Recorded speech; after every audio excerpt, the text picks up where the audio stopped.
नमस्कार, मैं हूं भूषण। आप देख रहे हैं द न्यूज 9X। आज 28 सितंबर 2020 है। 28 सितंबर 2020 की बड़ी खबरें क्या है? भारत में कोरोना संक्रमितों का कुल आंकड़ा 60 लाख के पार चला गया। इस बीच कुल संक्रमितों में से 49,41,627 लोग संक्रमण को पछाड़कर स्वस्थ हो चुके हैं। अब तक कोरोना वायरस से 95,466 लोगों की जान चली गई है। बिहार में कोरोना संक्रमितों की संख्या 1,78,000 के करीब चली गई। इनमें से 1,64,537 लोग स्वस्थ हो चुके हैं। मात्र 13,456 मरीज बचे हैं जिनका इलाज चल रहा है। वाम दल सीपीएम महागठबंधन के साथ ही चुनाव मैदान में आएगी, लेकिन कुछ सीटों पर दोस्ताना टक्कर भी हो सकती है। सीपीएम की वर्चुअल बैठक में ऐसी चर्चा हुई है। बैठक में बिहार के प्रभारी ने ऐसा संकेत दिया है।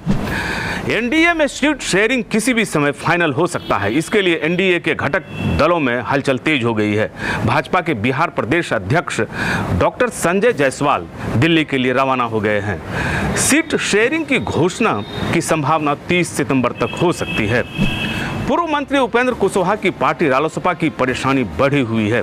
राजद से बात नहीं बनी तो वे पटना से दिल्ली पहुंच गए हैं। वीआईपी के मुकेश सहनी भी भाग दौड़ में लगे हुए हैं, लेकिन संभावना है कि शीघ्र ही इनकी पार्टी का भी क्लियर पिक्चर सामने होगा। लखीसराय में भाजपा का उम्मीदवार बदलने की मांग को लेकर भाजपा नेत्री कुमारी बबीता के समर्थकों ने थोड़ी देर के लिए डिप्टी सीएम के भाजपा कार्यालय के सामने रोका और अपनी मांग रखा। बिहार के भवन निर्माण मंत्री डॉक्टर अशोक चौधरी जदयू के प्रदेश कार्यकारी अध्यक्ष बनाए गए हैं। उन्हें बिहार के मुख्यमंत्री नीतीश कुमार और जदयू के प्रदेश अध्यक्ष वशिष्ठ नारायण सिंह ने यह प्रभार दिया है। बिहार के पूर्व डीजीपी जदयू में शामिल हो गए। मुख्यमंत्री नीतीश कुमार के समक्ष उन्होंने प्राथमिक सदस्यता ग्रहण की। उन्होंने कहा, मेरी भूमिका चुनाव में क्या होगी यह पार्टी तय करेगी।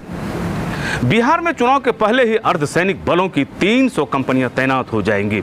इनमें सर्वाधिक सीआरपीएफ की कंपनी होगी। इसके अलावा बीएसएफ, एसएसबी, आईटीबीपी, सीआईएसएफ और आरपीएफ की कंपनी भी होगी।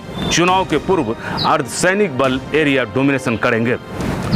उत्तर बिहार की नदियों में पिछले 4-5 दिनों की अनवरत वर्षा से उफान आ गया था। अब इन नदियों का उफान थम सा गया है। हालांकि वर्षा के कारण आई बाढ़ वाले इलाके में परेशानी अभी भी यथावत है। वर्षा के रुकने से लोगों ने थोड़ी राहत की सांस ली है। मुजफ्फरपुर के गाय घाट में ट्रक पर भारी मात्रा में स्प्रिट मिलने के बाद पुलिस ने जांच का दायरा बढ़ाते हुए गहन पूछताछ की। इसी क्रम में पुलिस हरपुर गांव गई और आरोपी की तलाश करने लगी।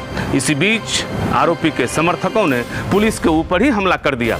इस घटना में स्थानीय थानाध्यक्ष और 2 सिपाहियों को चोट आई है। पुलिस ने कार्रवाई करते हुए 2 महिला समेत 3 को गिरफ्तार कर लिया है।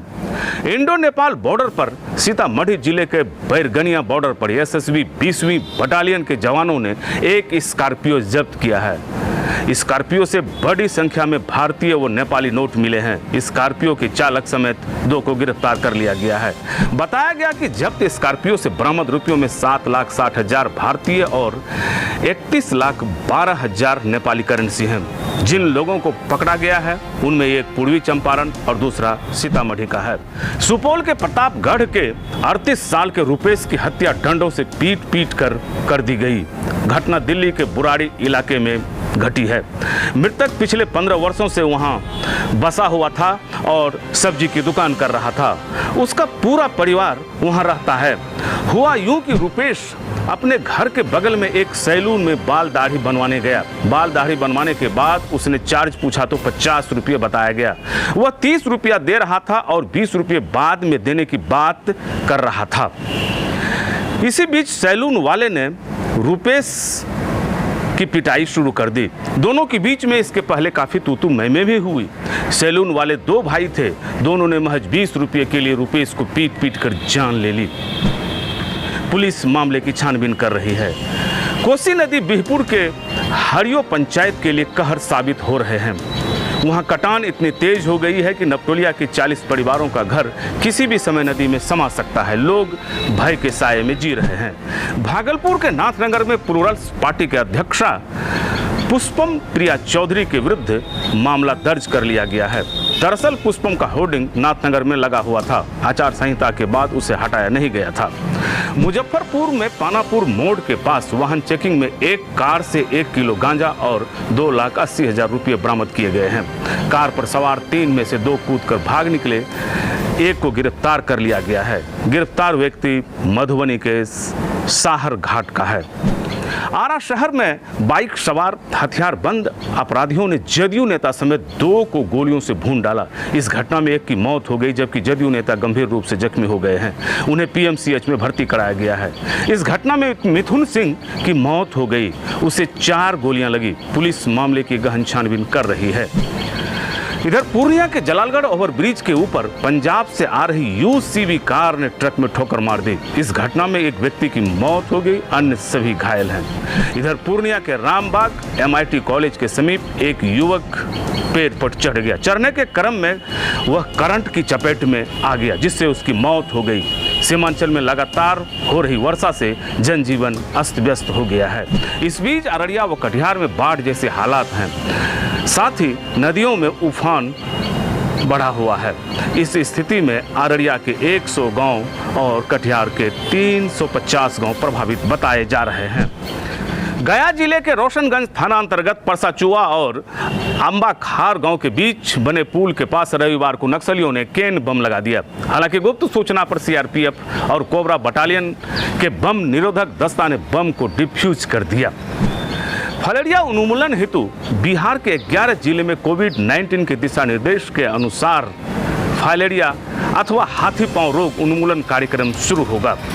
राज्य स्वास्थ्य समिति एवं ग्लोबल हेल्थ स्ट्रेटजीज द्वारा इसकी शुरुआत की जा रही है, जिसमें 11 जिले हैं: भोजपुर, दरभंगा, मधुबनी, नालंदा, नवादा, लखीसराय, वैशाली, रोहतास, समस्तीपुर, किशनगंज और पूर्णिया। नालंदा में एक बार फिर भीड़ ने कानून से खिलवाड़ किया है। मिर्जापुर गांव में शनिवार की रात लोगों ने एक युवक को पकड़कर उस पर चोरी का आरोप लगाया और पीट कर मार डाला। ये थी बिहार और बिहार से जुड़ी महत्वपूर्ण खबरें कैसी लगी अपना सुझाव कमेंट बॉक्स में दें। अगर आप हमारा ये वीडियो फेसबुक पेज के माध्यम से देख रहे हैं तो फेसबुक पेज लाइक करें। अगर आप हमारा ये वीडियो यूट्यूब पर देख रहे हैं तो YouTube channel the news 9X subscribe करें।